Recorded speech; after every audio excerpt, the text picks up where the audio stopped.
Welcome to The Conquering Truth. I'm Dan Horn. I'm Jonathan Sides. I'm Charles Churchill. And I'm Joshua Horn. Tonight we want to talk about children. God commanded Adam and he commanded Noah to be fruitful and multiply and fill the earth. In many places in scriptures it talks about children being a blessing. It talks about women that are mourning over the fact that they're barren and that they don't have any, whether it's Sarah or Hannah. And so, but yet I remember when I had small children, I'd go into a restaurant and I'd have people come up to me, even though we only had 3 children, and say, "Boy, how could you do that? I could never have 3 children. It would be so hard." So how does what God says is a blessing, how come so many people consider children to be a curse? I mean, what blessing that God has given can't we turn into a curse? You know, you look at from the very beginning, you have a whole garden to use, and then they're picking the one tree they're told not to get from. They're turning this blessing of the garden into a curse, and you have marriage. There's many marriages where marriage is supposed to be a blessing, and obviously we all know that many marriages are not a blessing to people, and they have much misery from them, and it's because of sin, broadly speaking. Right, and we should just recognize, and it's really easy for us to think of God as somehow putting us in a situation where he's not giving us good things. But he does, and it's not that that he pours out his wrath and that he judges and he gives sickness and he gives war and he gives famine and he gives, other kinds of judgment. But kind of his default is to give blessings and not to give cursings. It's man that turns them from blessings to cursings. I mean, but I do think there is a sense in which children are different from some of those other things, in the sense that if God gives you food and you don't do anything, food is still food. And there are certain things, but children, if God gives you children and you don't do what he's called you to do, you have to be proactive or the children will become a curse. Or perhaps more specifically, because, a pile of food is going to turn into a big problem if you don't do anything with it. But I think with our current, at least in our current culture, people don't know what to do with their children. That may have been different other times, or may be that just children are more intrinsically difficult to deal with and more involved, so that God's ways are not as immediately apparent. But the problem is that people don't know the purpose of the children and how God, the way that God has ordered the world, that they need to be treating their children to make them a blessing. So put it this way, that with many of these other good things that God gives us, we're able to see the goodness in them, even though we can still abuse them. So God gives food as a blessing, and it's easy to see, okay, I understand it tastes good. It sustains me. It keeps me going. Yeah, I can abuse it. I can eat too much of it. I can be gluttonous. But I can still see where the goodness in the food is. God gives me money. Yes, I can see the goodness in that. Yeah, I could abuse it and become greedy or spend it all on myself. Sure, but I understand the goodness of that and the freedom that comes with having money. But we live in a particular age where it does not seem like our culture can look at children and see the goodness there that God talks about. They look at children, and instead of seeing, here's blessings with that, all we see is cursings. There is something that God puts in the heart of most people, that they do intrinsically know that they're a blessing. There are those people out there that say, well, I have cats and I'm absolutely never going to have children. And even some of those people eventually say, well, actually, I want to have children because that's the way that God made people. And you have people that don't know how to raise their children and have what from the outside looks like a absolutely miserable experience with children, and yet they still say, having children, even though in many ways they've been a curse to me, I would lay down my life for them, et cetera, et cetera. Best thing I ever did. Yeah, and yeah. So even though they may not even know why they're a blessing, they still are a blessing. And the Bible even says that a woman who's gone through childbirth, right, that she's miserable until she sees the baby, and then she forgets about the childbirth because of the joy of receiving the baby. So even that first moment, there's an intrinsic joy that God says that testifies that people know that they're a blessing. Ogden Nash, I think, wrote a poem, and it goes like this: "The problem with the kitten is that one day it will become a cat." And there's this, and so one of the most common thing I heard from people as I had my kids was, enjoy them while they're young. And not just, there's a special delight when they're young. Enjoy them before they grow up and become horrible. And I mean that was specifically what would be told to me over and over. And so there is this part of it where, when you say, why is it that people see children become a curse? It's because very often children become a curse. And there's this part of it where it's like, hurry up and enjoy them while they're young and sweet. I mean, if you're God, God says basically, I'm going to give you some little sinners. And those little sinners are going to grow up to be bigger sinners unless you actively deal with their sin in the way I've told you to.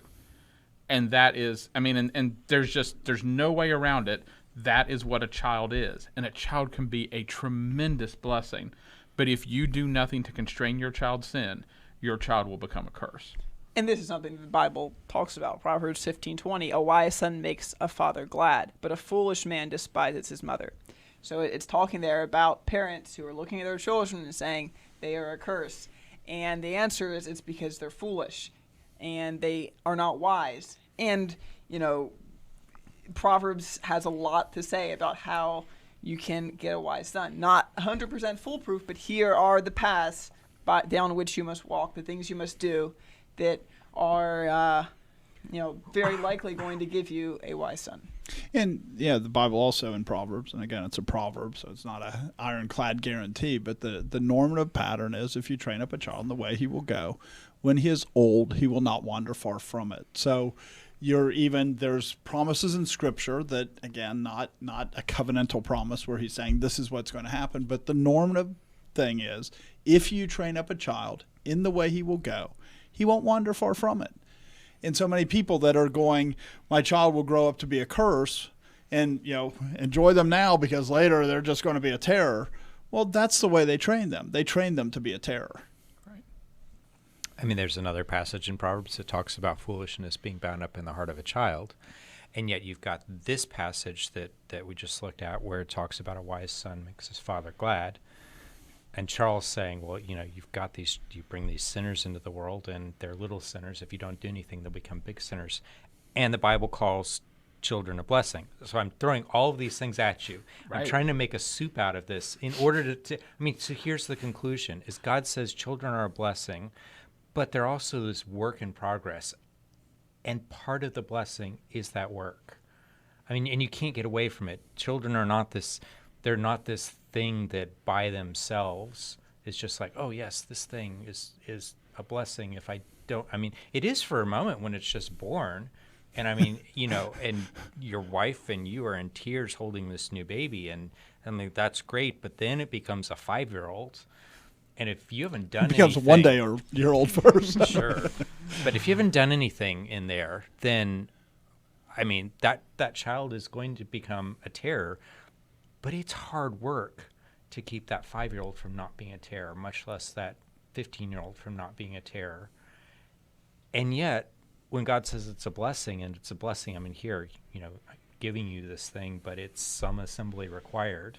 That's part of the blessing. And the work is a blessing, right? I mean, the work exactly really is a blessing. Yeah. I mean, it's and this just goes back to that God says work is good, and God says He made you to do work, and part of your work is to raise up that child. I mean, I've said before that if someone gave you a gold mine, a totally undeveloped gold mine, and you did nothing with it, you did no labor to get the gold out of it, all it would be a tax liability to you.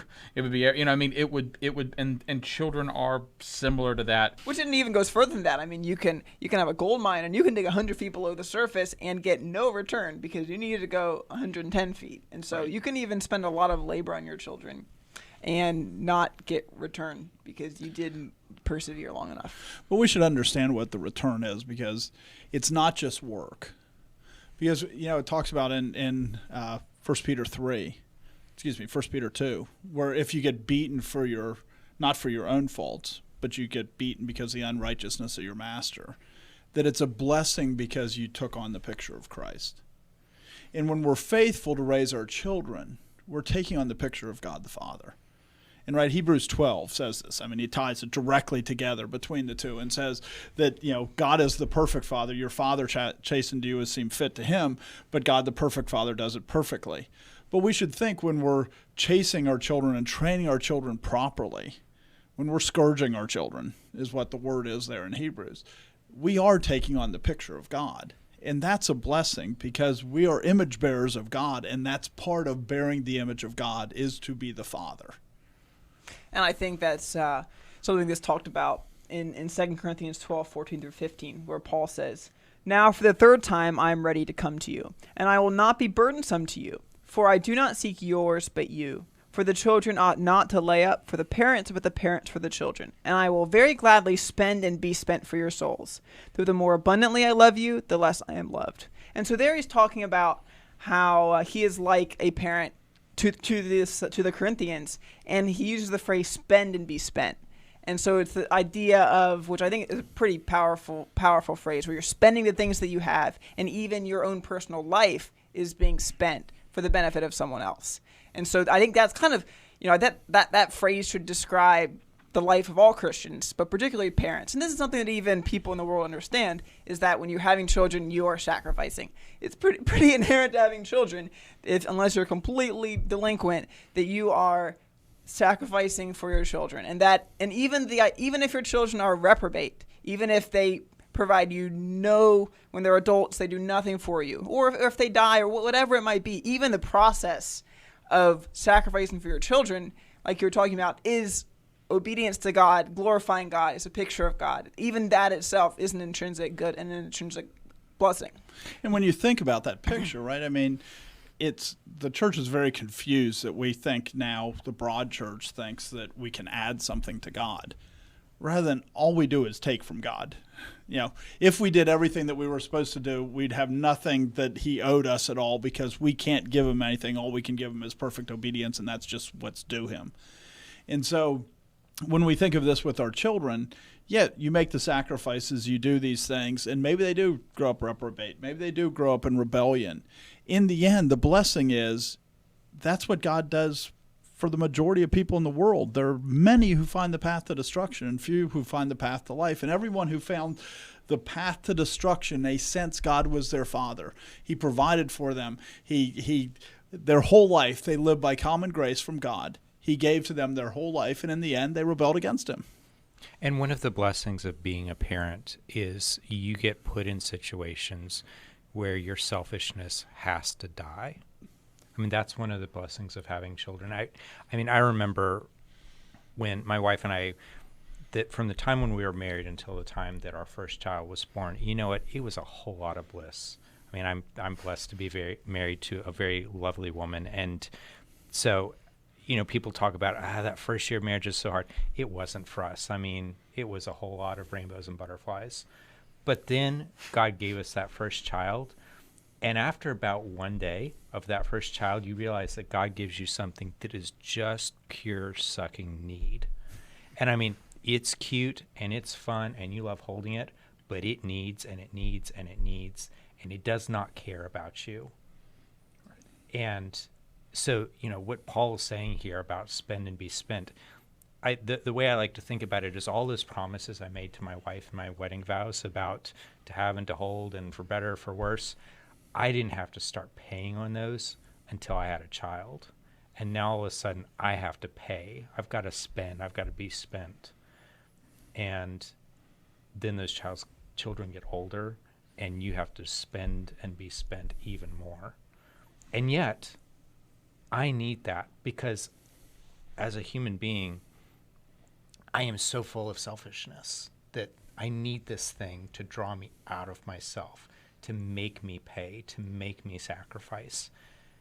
And that's a blessing that's good for me. And I think that on that point, that's where a lot of people can see children as being a curse, because they don't want to give that up.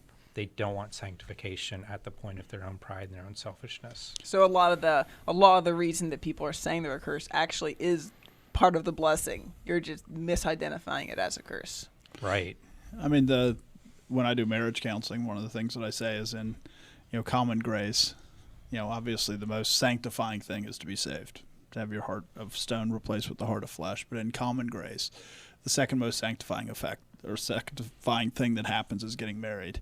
Because all of a sudden you have to deal with somebody where you have to treat them, you have to be a blessing to them. You come up, you wake up together, you have to keep interacting with them. It's a relationship that you can't just cut off. But the first most sanctifying one is having a child, because there's real benefits to getting married that are two-way benefits. And then you have a child and you find out that's all one way, right, for a very long time. There's enough time in the day for two people to be married and be pretty selfish. You know what I mean? I mean, Yep. you still have, there's still plenty of room for, I can do my And thing she's in the feeding morning. your and needs, so you can even be selfish right, with her. in a mutually yeah. beneficial way, right. And yeah, and then like Jonathan said, all of a sudden... There's plenty of room to be selfish with children, but it's less. right. Oh, no. Well, I mean, there is plenty of room to be selfish with children, but it does change the equation. And that's how you get your children to be a curse, is if you're selfish with the child. Because usually what happens, you look at the places where the single moms are terrorized by their children, especially sons. A lot of it starts with they think it's cute what he does, and they don't want to discipline him, and they don't want to deal with it. And so it just grows from there. And children start out with a lot of leaven, and that leaven will grow unless you're knocking it down. But there is this part of it where, I mean, what childhood is supposed to be, and what we even try to avoid with sending them off to school, sending them off to, sending them away so that we don't have to deal with these things, is that you have to deal with yourself. I mean, because there's a part of it where everything I've learned about, everything I see with my children, every single thing, you can turn around and look and go, this is the picture of God with us. Mm-hmm. I mean, every lecture I give my children, halfway into you can flip to the book or the Bible and find the right. same argument being made. Halfway into it, you just hear God going, do you hear it? Are you listening? How many times do I have to tell you over and over? Why won't you listen to my voice? It just... Halfway into your lecture, you realize that you're just a hand puppet for God talking to you. Right. And so it's incredibly useful. Like Jonathan said, it's incredibly humbling. And if the reason why it isn't is if you avoid it, you run from it, and you don't want to actually deal with the details. And one of the basic ways that we destroy ourselves is, right, you're either killing sin or sin is killing you. Either you're trying to put to death the works of the flesh, or the works of the flesh will be killing you. That's just the way God designed us. And we see that in our children. Either you're dealing with their works of the flesh, or they will get more and more annoying, right? They'll get more and more of a problem. Right. And so he puts that contrast right in front so that we're reminded that that's what we're like, that either we're putting to death our sin or our sin will get worse. It's not going to stay the same. We're either putting it to death or it's going to get worse. One of the most interesting conversations that I've had multiple times with different people, and useful conversations, is to ask them the question, what's the difference between personality and sin in your life? Where's the line? Where do you draw the line between what you call your personality and what you call things that because there's this part of it where sin's this thing that grows up with you, and it grows up so tightly with you that you can't separate it. And there's a point where you can look back at something that started 20, 30, 40 years ago, and now it's so tightly ingrained with who you are that can you really separate it from the you? But there was a point where it could be dealt with much more easily, where it was just, and not like it could be completely eliminated, but where it could have been constrained, where it could have been, controlled. And there's this, I talk to my children about spankings, and I tell them, I said, there's a point where you'll stop getting spankings from me, and you'll start getting spankings from God. And I was like, I would trade. There's so many heartaches in my life that I would trade for more spankings when I was younger in a second. You ask somebody who's been divorced, would they rather have been disciplined more as a child for their selfishness, for their lust, for whatever it is that destroyed their marriage? And you look, but you have to look at yourselves and ask these questions. And this is what, if you actually deal with your child and you deal with yourself, what it forces you to think about and to understand. When we talk about, there's that picture that God gave it as a blessing that we can make it a curse, right? You were talking about food. But, the Bible also talks about what's in the furrow of the poor. And it puts it right in a context with using the rod. In Proverbs 13:23 through 25, it says, much food is in the fallow ground of the poor, and for lack of justice there is waste. Right, so the reason that the poor are poor is not because the ground isn't productive. God made the ground to be productive, but they didn't produce from it, so they're poor. And then the next one is, he who spares his rod hates his son, but he who loves him disciplines him promptly. And I do think that they're very tied together. The son is inherently a blessing, But if you don't discipline him, if you spare the rod and you hate your son, you shouldn't expect it to be anything more than the poor man who won't bother to plant in his field. So of course he doesn't get any crop. And then it goes on and says, the righteous eats to the satisfying of his soul, but the stomach of the wicked shall be in want. And so in all these cases, in these proverbs, it's all, here's something that can be good, but you can not do the right thing and it will be bad. And sparing the rod is a great way to cause your children to end up being sinners that really cause you lots of problems because you haven't driven the sin out of their heart. You haven't driven the foolishness out of their heart. If we want our children to be a blessing, we should do more than just desire to drive the foolishness out of their heart, right? I mean, for them to be a blessing, what we want to do is actually be positive towards them by teaching them to be wise. And I think, there's a lot of people that their children become a curse, not even because they don't try to discipline them or constrain their sin, but that they idolize childhood. So they keep their children as children rather than trying to get them to be mature. Right. And then they're surprised that at 18 they're acting like children, or in our culture at 26 they're still living in their parents' basement like children. If we want our children to be a blessing, we don't just want to deal with their foolishness. We should also work to make them wise. One of the things that I remember you saying at a conference last year was, you're not raising children. You already have children. You're raising adults. And that's just really helpful to think about, okay, there's an end point to what I'm doing here.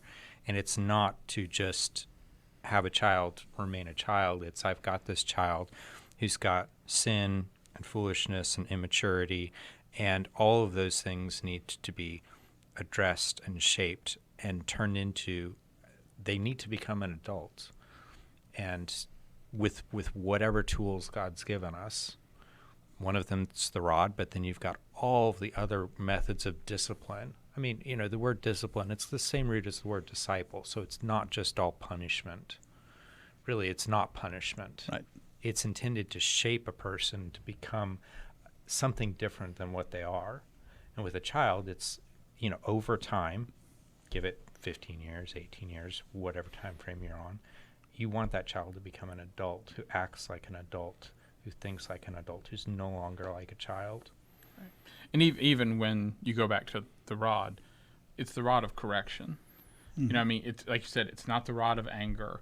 It's not the rod of punishment. It's the rod of, and when I talk to my children about it, I'll tell you, when you look at correction, I said one of the things that we don't think about is like when you talk about a boat or talk about something else, you talk about course correction. And there's this part of it where you're traveling in a direction. You don't want to continue traveling in that direction, so you turn the boat. And I'm like, can you imagine a boat that wouldn't respond to correction?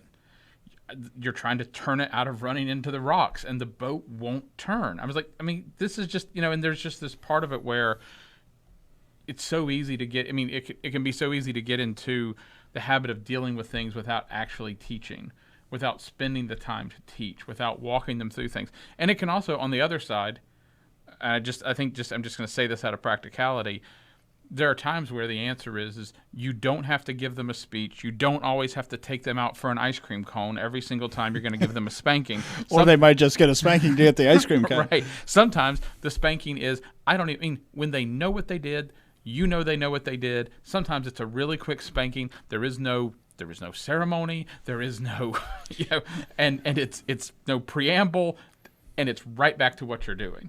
But there's always been words, and sometimes it's those words are so clear and so obvious, better. They've been and said other a million times, it's like, what? We're going to have to sit here. Do you know what you did? Right. We're going to talk about it because you should have known what you did. Right.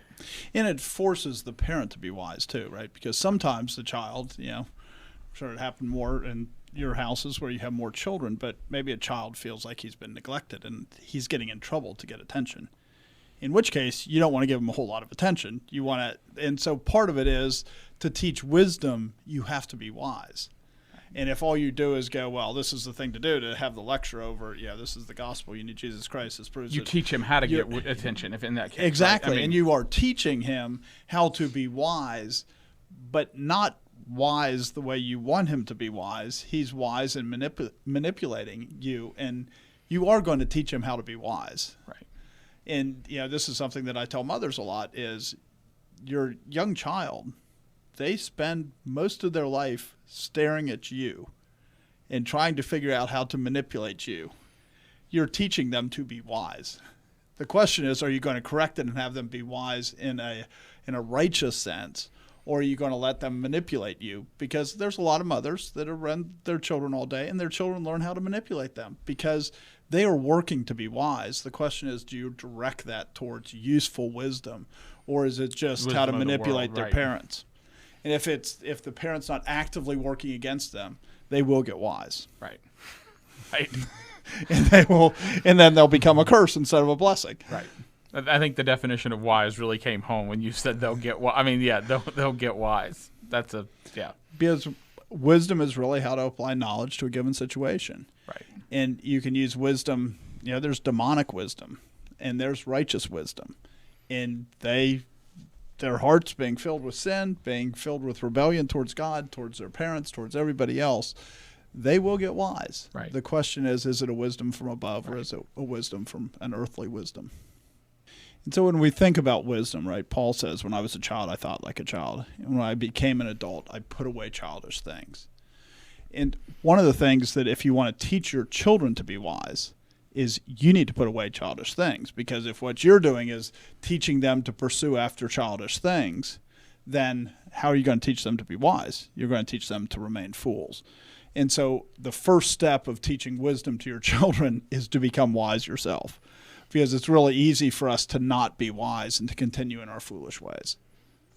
I would say alongside that, and it's so basic that you almost forget it, but you have to spend time with them.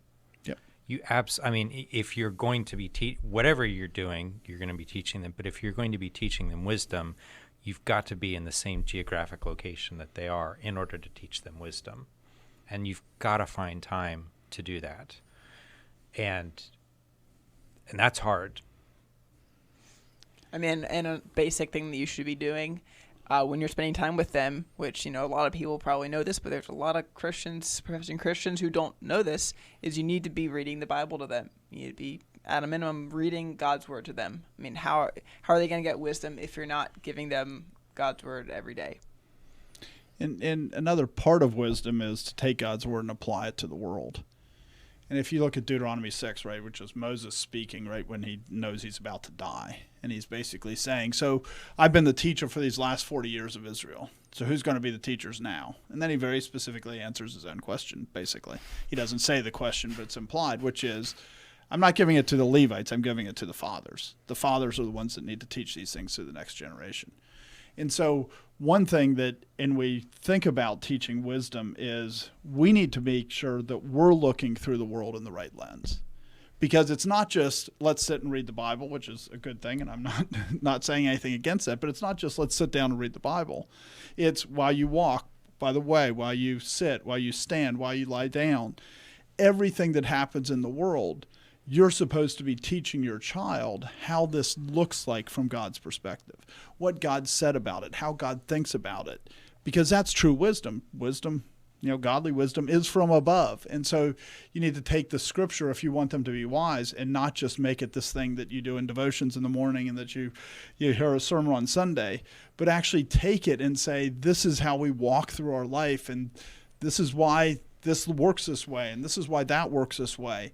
And you need to be in their proximity, right? But you also then need to, in that proximity, say, this is how we apply what God has taught us to the world around us so that we understand. So just for example, if you're somebody who's listening to this podcast, you probably listen to other Christian podcasts, or you listen to podcasts on current events, or you read the news, or you just want to listen to ours so that you can write nasty I comments. hope that you just don't listen to ours. But if if you're getting anything out there in the media that you consume that you think, wow, that was really helpful, that really helped me think about this thing in a biblical way, that shaped my mind, talk about that with your kids. And you'll talk about things differently with a 5-year-old than you will with a 15-year-old. But anything that you're learning, you've got to figure out, how can I repackage this for my wife and my children? And some of that is like reading books to them, and not just reading it and moving on, but kind of discussing it. Like even Even earlier this evening, we were reading about Daniel Boone to the kids, and it was like, well, should he have done this? Is this good? Should he have been in the Indians' land? Whose land was it? And you can, if you're intentional, you can start discussing the things you're reading through the worldview from Scripture, and teaching wisdom through that. And another thing is, don't set too low of expectations. Right, your oldest son is 4, and you can have those discussions with a 4-year-old. And what we have done is transferred it, so we say you can't get wisdom until you're 18 or 19 or 20. There's the adolescent years, and they're fools. And then afterwards they grow up and they start to think that they have to live a life, so they have to figure out how to do it, so they start to mature. That's not historically the position of the human race. That's not what the view was. They were supposed to be productive much earlier than that. And we've set expectations so low that it's really damaging people. And the reality is you can have those conversations. It is a lot different for a 4-year-old than a 15-year-old. But you can start having those conversations earlier and get them to think. And then by the time they're 15, they'll be a lot wiser, wiser than their peers, that's for sure. So, just as an example, and I say this, to try and honor my son here, but I got a package in the mail, and one of the things in the package in the mail was a silver certificate, which was a $1 bill, a $1 bill that used to be able to be exchanged for a silver coin or equivalent in silver. We don't have that kind of economy anymore. We have fiat economy. Our money's fake. It's only worth something because the government says it is. So anyway, I got that in the mail. Well, I brought it to the dinner table with me. And we had a really fun conversation. You get to pass it around. It's tangible. It looks different. It's cool. It's money. And I'm like, what's different about this? And then we were able to talk about, hey, this is what it was. You used to be able to take this. It was like a check from the government saying, here, this is worth $1 in silver. Well, then what's the problem? They started printing too many of these. And so anyway, we have all this fun economics discussion. Well, then my son, I heard later from my wife that he was reading a book on economics, and he starts mumbling about fiat money and thinking, this is a 12-year-old who's saying, I think I should be investing in gold. These are the sorts of things that don't set too low of expectations, because your 12-year-old can have really interesting thoughts about economics long before you think that they're ready for something as heavy as that. When you say earlier, like, one of the things to teach your children to be wise, you have to be wise, and you're saying not set the bar too low. You read through the Bible, your children will ask you questions that force you to do. Or even better, do what I would advocate doing, what I did, which is you force your children to ask questions. Right. You make them, that was, we kind of adopted, I think that's, you guys, you have a certain reading every day, and you have to write down questions from the reading, and then as you go through it, you deal with their questions that they ask, and you ask them the questions, and they ask some really good questions, and you'll be scrambling to find answers to teach. One of the things we did a thing on homeschooling, and one of the principles of homeschooling is you just have to stay ahead of your children. Mm-hmm. And there's times where that requires some real scrambling, depending on on your preparation in certain issues. Because they will push you to deal. Well, like Josh was saying, you ask the question of, should they be on the Indians' land?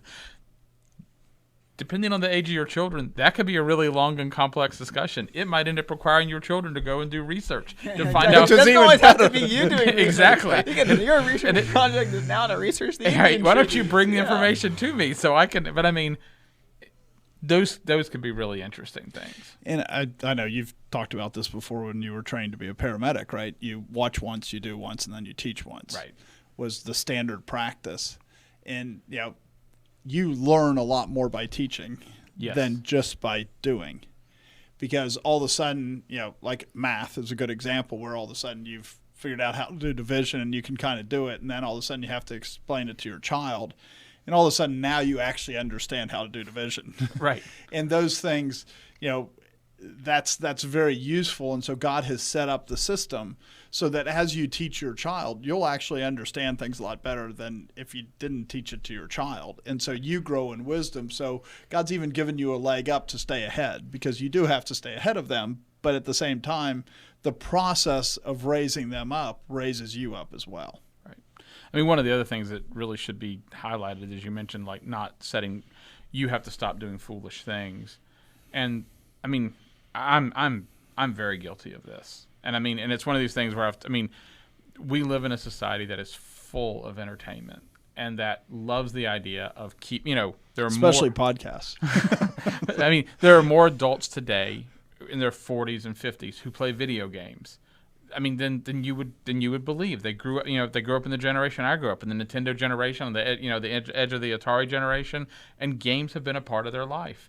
And there's this part of it where you grow up seeing movies, and there are times where I feel like with my children, I'm both like I'm like the drug dealer and the police officer at the same time. There's this thing from my childhood that I want to show them, but I don't want them to love it, but I want them to see it, but I don't want them to like it too much. And I remember how much I liked it, and I really want them to see it because it was great, but I don't want them to be too tempted by it.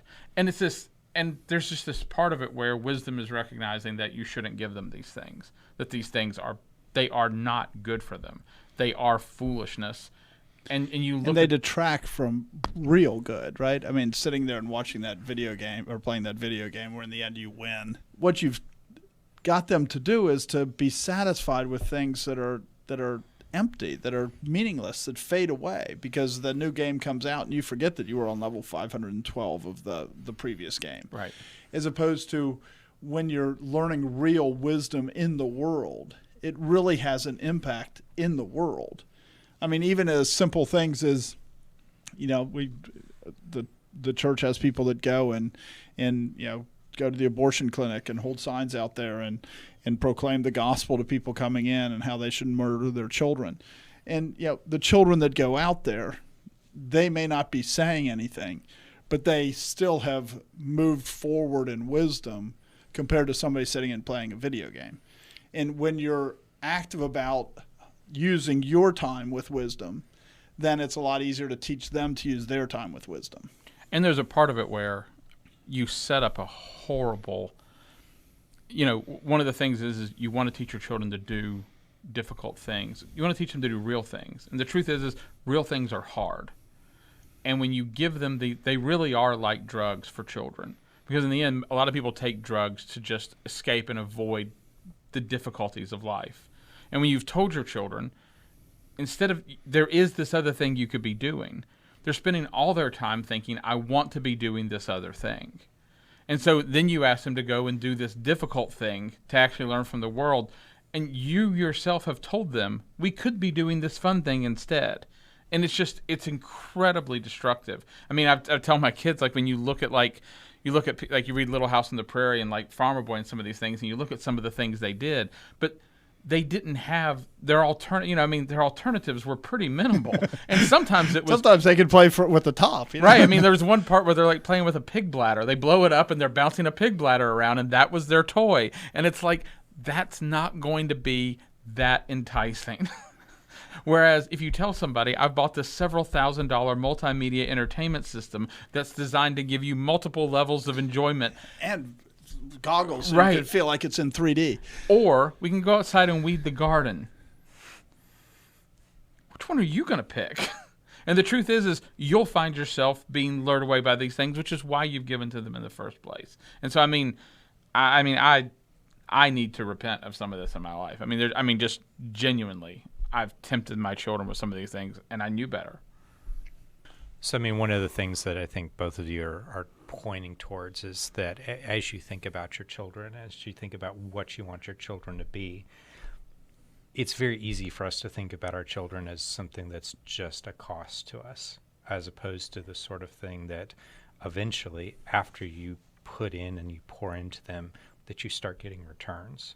And the Bible talks about a firstborn son as the beginning of your strength, but the implication is that the more children that you have, or the more you invest in your children, that you should be getting some kind of a return from them, that you should actually feel that the work that I was doing, like Joshua was saying at the very beginning, like that gold mine that I dug down 100 feet and then I went 110 feet and I struck gold.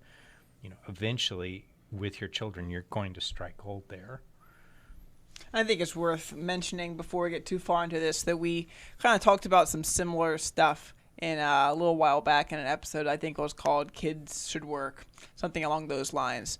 So if thinking about how families are designed to be kind of God's engines of productivity and taking dominion, and how the role that children play in that, we'll talk a little bit about here, but we kind of spent we spent a whole hour on that, so we're not going to put the whole hour in here. And I want to approach it from somewhat of a different perspective, which is, last time we talked about how you should train your children to be that, but part of it is, if you don't have any place you're going, how can they add to your strength? Right? I mean, if you're not trying to accomplish anything, then giving you more strength, I mean, the guy who has a lot of strength because he lifts weights and never accomplishes anything, and now all of a sudden, instead of lifting 150 pounds, he can lift 200 pounds or whatever.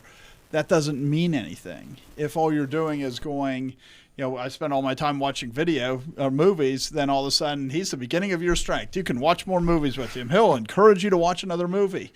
And so it should be a real, as we think of our children as the beginning of our strength, we should really be saying, what are we doing? What makes it useful for us to have more strength? Because it is God's plan for them to be the beginning of our strength. But if you're not doing anything, if you're not thinking about how do I make my life productive, then your children aren't going to help you with that, and you're going to consider them to be a curse, because all they're doing is sapping the strength that you have because you can't be as idle. So Joshua mentioned that we had done an episode previously on Kids Should Work. We also did one on how ministry should be done. Like, there's the issue of parachurch organizations and all these things, and how we talked about how the church should be the center of ministry. And there's a part of it where families make up churches. And so some of what you're talking about, and I think we talked about a decent bit of it in there, is, when you ask, what are you doing? I mean, there's a part of it where we should seek to have industry for the gospel. We should seek to fulfill needs in the church, and our children become part of that, whether they're believers or not. That there are skills that it would be useful for them to develop and for us to develop in them that we could use to further the ministry. And there's this part of it where it changes the way you view your children. I mean, and one of the things that's, we have 10 kids, and there's a comedian who says, if you want to know what it's like to have like 5 kids, he goes, imagine you're drowning and someone hands you a baby, and there's this part of it where there's a point in having kids where you feel like you're drowning because you're having kids, there's a lot of work to do, and it's really easy to just keep going. It's easier for me. I can do it myself. And there's a point where you can't do it all yourself. And so there's a practicality that forces you to view your children in a certain way. But what you're really arguing for is more than that. It's not just teach your children so you survive. It's look at Scripture and say, where is God having me go? That I as a person have a vision for how I can serve God. And that turns into work, and that turns into things you can have your children do, and how you can make your family be structured to do those things. Right. I mean, we're new creatures in Jesus Christ, created for good works, which he prepared beforehand for us to walk in. When we think of salvation, we shouldn't just think salvation is so that we can make it to the end. That's not what Jesus Christ did when he made a new creature. He did it so that we could do work, so that we could accomplish things. And so if you have that understanding, if you have that biblical view of what salvation is, then all of a sudden when you go, children are the beginning of your strength, you go, I can do more good works now, that God has given me these children so that I can accomplish more good works that he created me to do. And so then all of a sudden when you think of those children and you think how training them to be wise, and you think about driving the foolishness out of their heart, and you think of all these things, it becomes very gospel related, because it's now I can further the gospel more than I could have without those children. And so if you're thinking of it that way and you're training your children that way, how could you not consider them to be a blessing? And I mean, this goes back to the very earliest passages that we talked about when God says to Adam, be fruitful and multiply, fill the earth and subdue it. I mean, he's giving him, here's everything you're supposed to be doing. And we can divide out the different commands, but they're all just shoved at Adam as you have to do all of this stuff in order to do any of it. You can't fill the earth and subdue it if you're not being fruitful and multiplying. And then Noah comes along after the flood, and Noah gets exactly the same command: be fruitful, multiply, fill the earth, and subdue it. And, and with all that, there is a direction that all of mankind is supposed to be fulfilling. And then with the church, it's the same command, but it's more specific: how we fill the earth, how we subdue the earth. What those particular terms mean for a Christian has some special definitions. And as we think about that, that is the picture, right? Because Noah had 3 sons and their wives, and they have children, and that's what the earth fills with. And so those children were his strength. And it's very easy for us to, even when we think of the mission that we have on earth that God has given us, the work that he's given us to do, we can think of them coming alongside and helping us with that work, and that's a valid way to look at it. But there's more to it than that. They're the beginning of our strength. It's how we affect the next generation too, and not just this generation, and how we affect the world after we're dead. We can project strength far further than our own lifetime through our children. And if you don't train them in the way they should go, you're not going to. All you're going to do is create more problems. But you can have an effect on this society, even with unbelieving children. You can have an effect on the society 30 years from now, 50 years from now, depending on how you train your children. And it is the beginning of your strength, so that your strength multiplies beyond your lifetime. So, one of the quotes Mark Deaver had was, that most young men overestimate how much can be accomplished in a short period of time, and they underestimate how much can be accomplished over a long period of time. And I think one of the things it's really easy to do is to go, when am I going to see results from this? And it does take time. And what you'll be amazed by is if you're faithful.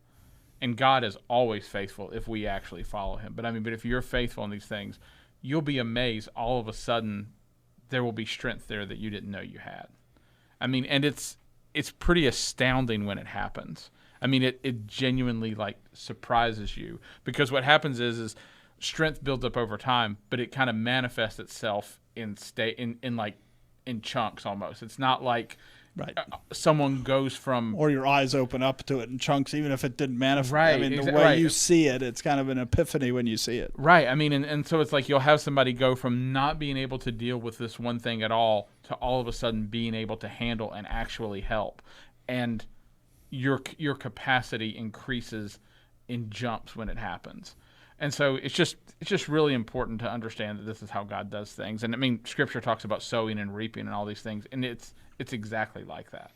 And we're in a culture where people want to put off children longer and longer and longer, right? So that they can have that time together when they're in, where it's, what was your term? Butterfly and... Rainbows and butterflies. Rainbows and butterflies. What they should be going is, if we have children sooner, then we'll be able to use their strength more and be able to do more and accomplish more. And, people want to put off children because they go, oh, we just want to have our fun time, as opposed to going, we should have children now because we're putting off our productive time when we put off our children. Because it's good to bear the yoke when you're young. Right. Genuinely, there are times where, I was not ready to get married when I was 20. And part of the reason I wasn't ready to get married when I was 20 is because I wasn't trying to get married when I was 20. There's a part of it where, it's kind of like, how do you get ready to do something is you seriously start to do it. You seriously move toward it. But, there's times where I'm 46 now, and we just had a baby. And, Joshua had his first kid at, was it 20, 21? 21. Yeah, when you're 21, you levitate out of bed in the morning. You know what I mean? It's like, you don't even have to wake up. It's just, all of a sudden you're awake and you're, and you don't do that now. And so, and so, it's just, I can feel a real difference in myself at 46 having a newborn. And if I was to subtract 10 years off my life, there's a real blessing there. One of the groups of people that we've been talking about throughout most of this podcast is people who have children and yet don't really know what to do with them. But then there's that other group of people who just looks into the future. They don't have children, and they put off marriage, or they put off childbearing after marriage intentionally because they don't see children as being a blessing. Or at least they might say children are a blessing, but it's a blessing they want to put off because they've got other things that they want to do. And most of the time they're selfish things. And they may come up with good justifications for them, or what they say are good justifications. Oh, we're going to spend this time working for the church. But they don't. Right. Yeah, we show up a half hour early on Sunday morning, and that's our working for the church. There's a lot more, if you compare that to the work of having a child, and it's not comparable. If you really want to sacrifice for the church, really sacrifice for the church, then have children and raise them in the fear and the admonition of the Lord. Yeah, or do what it says in 1 Corinthians 7, which is you don't get married so you can dedicate all your time to the Lord. Not so you can show up a half an hour earlier, not so that you can have times of pleasure with your wife, but don't get married. Serve the church if you want to do that. If you want to get married, the answer is you should have children. You should expect that God will give you children. You should right. not. And you God should not may prevent not, yourself but from having yes. children. And God may have it so that you don't have children, but your hope and your expectation should be that God will give you children. He typically does if you don't cut off the seed, and that's the beginning of your strength, and it's a blessing. What we're saying is take Jonathan's 12-year-old's advice and invest in gold.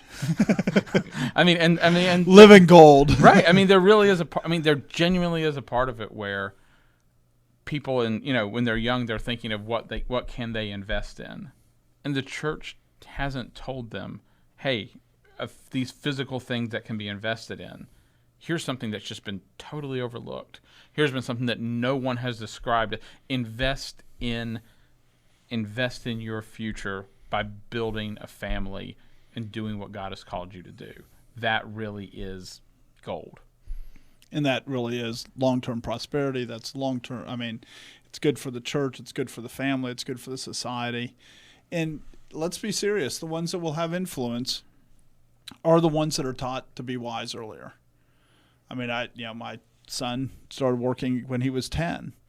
And I was kind of saying that it's not just now, it's also in the next generation. And that's one of the promises of children from Psalm 127, verses 3 through 5. Behold, children are a heritage from the Lord. The fruit of the womb is a reward. Like arrows in the hand of a warrior, so are the children of one's youth. Happy is the man who has his quiver full of them. They shall not be ashamed, but shall speak with their enemies in the gate. This is how you affect the society. This is how being in the gate is the place where the elders sit. It's where the place that the people who are making decisions and people are going to for justice. This is where you get your children to be when you're being direct about it, when you're seeing them as a reward, when you're seeing them as somebody that's supposed to be sent out and not just, they can do whatever they want. The reality is people's tastes, their desires, there's a lot of things that is driven by how they were trained. And we can see this, right? You look, and somebody who grew up in the South likes grits. Somebody who grew up in Australia likes Vegemite. That's insane. And we shouldn't think that in a lot of tastes that isn't true, and not just food.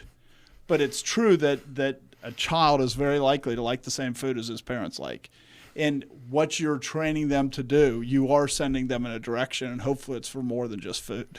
And God is saying there's real happiness here, right? Happy is the man who has his quiver full of them. Right. This is not that they're these broken arrows that can't shoot. These are when you've done the work, you've trained the children so that you can actually send them out and have a real impact on the culture that you're in. And this is the true joy that's a lot better than the joy of playing a video game and getting to level 513. I think we were at 512 before, so we'll go up to 513. Instead, this is where there's lasting joy.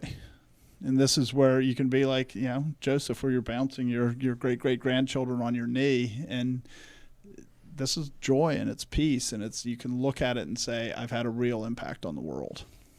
And even you look at this passage, and when you look at the details of it, you see that children are not always a blessing that is readily apparent how they're a blessing in all ways. Like if you have a quiver of arrows, well, that might not be that great of a blessing. But if you're in the battle and you need arrows, the arrows are a great blessing, and you can do a lot with arrows. And maybe arrows get broken, and it's not all positive with arrows. This is a blessing and a reward that's being given that also requires work and requires sacrifice. And requires being deliberate, right? Because an arrow is only useful if it's shot at a target that's meaningful to hit. Otherwise, it's useless. And so either you're raising your children to be wise, to be able to be sent out with the intention to send them someplace to have an effect because it's a target to be hit, or does it really matter? If you think that your children are really there in order for you to satisfy some idea about what your good life is, if you think that your children are there for you in that sense, then you're going to be sorely disappointed, and it's going to be really hard on you, and you're going to see your children as a curse and not a blessing. But if you look at your children as something that is that comes from you but is sent out from you, then there's the opportunity to say, and with that idea is also, where am I going? What am I pointing towards? Then there's a chance to say, okay, this is what God's doing with these children that he's given me. One of the reasons that I think that's bubbling back of why the church isn't raising the children is because eschatology does play into this. If you have the view from Daniel 2 that the kingdom of God, the church of Jesus Christ, is supposed to destroy all the kingdoms of the world, then your enemies sitting in the gate, or your children sitting in the gate with the enemies, that means something different than everything's supposed to get worse and worse and worse and worse and worse and there's no hope. You're going to send your children differently. So the way you view what God's doing in the world has a real effect that bubbles back to training your children. If you think we're just supposed to sit here and hope, will Jesus Christ come today? I pray that Jesus Christ comes today. If that's your view, rather than saying God has told us to be good stewards until he comes, so how do we be a good steward? Those are two very different views, and it brings back to how you train your children. Because if you have a view that the church is supposed to fill the earth, then all of a sudden that's very different than everything's going to get worse and worse. Right. And how you'll think of your children for the next generation changes completely. And the work of a lifetime to send those children out changes completely. If you think there's no hope for them, and by the way, Jesus is almost certainly going to return now. Israel's established as a nation, so we should just quit now. That's going to change how you train your children. I mean, the word hope there is really important because God gives commands to Adam and Noah, fill the earth and subdue it. And then there's the promise that he's given through Daniel that Jesus Christ will crush the nations and the kingdom of God will grow into a mountain that fills the whole earth. So what God told Adam and Noah to do, Jesus makes possible. And it will be successful. And so Christians have a duty to see themselves and their children that God gives them as part of that plan. And it's part of the means that God has given to do that, which really changes the way that you raise your children. And hopefully it's clear. I mean, as we've been talking about this, it doesn't mean we believe every single child of a person who's a believer becomes a Christian. It doesn't guarantee anything about their specific salvation. But I mean, like you're talking about, cultures can be sanctified by a Christian influence. And so there are people who did, some of the people who we look back and say they were great founding fathers and they did what we think of today as great things for the faith. Some of them weren't believers. Right. But they were influenced, they were brought up in this way of thinking. They were brought up and they were aimed at the world, and they still accomplished things in the world that God used to glorify himself. And so I think there's just this part of it where this shouldn't just be limited to thinking about or constrained to be thought about as only children that get saved and that there's some guarantee of. We're not saying any of those things, but we are saying you should think of your children in this way. Right, and I would argue that and this is one of the real problems that you have with these Christian, writers that want to look at history with, David Barton-esque. Yeah, that they want to look at it and say, this person was a Christian, this was, because then all of a sudden they say, what role is there for my unbelieving child? Right. And the answer is, there were a lot of people that had a Christian worldview, right? I mean, Benjamin Franklin's called a secular Puritan because in so many ways he had the Puritan understanding of practical theology, even as an unbeliever. Right. And so he made huge strides and helped a lot of people, and he saved a lot of lives through the lightning fire. rods. Well, lightning rods would be an example, or the fire departments that he started. I mean, he did a lot of things that had huge impact on the society, and he was an unbeliever, but he was an unbeliever trained to think like a Christian. And so don't think that just because your child may or may not be saved that you can't project strength into the next generation, you can, even with unbelieving children. I mean, that's kind of, you have the category of Christian scientists, and then you have the category of the sons of Christians who became scientists, and they both did quite a bit. So I just want to close with this verse, Deuteronomy 7:14. You shall be blessed above all peoples. There shall not be a male or female barren among you or among your livestock. God says children are a blessing. And when you're faithful, and the context of this is, if Israel was faithful, this is how God would bless them. And if we're faithful, God will make our children a blessing that will affect the world around us. And so many people want to put off that blessing or choose some other blessing that they see instead of the blessing that does affect not just our generation, but the generation to come.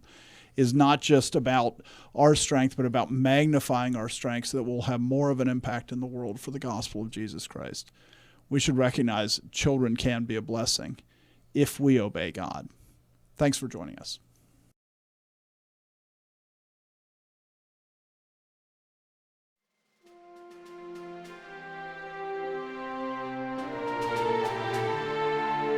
This has been The Conquering Truth, a project of Reformation Baptist Church. If you found this helpful, you can visit us online at theconqueringtruth.com and subscribe here or in your favorite podcast app.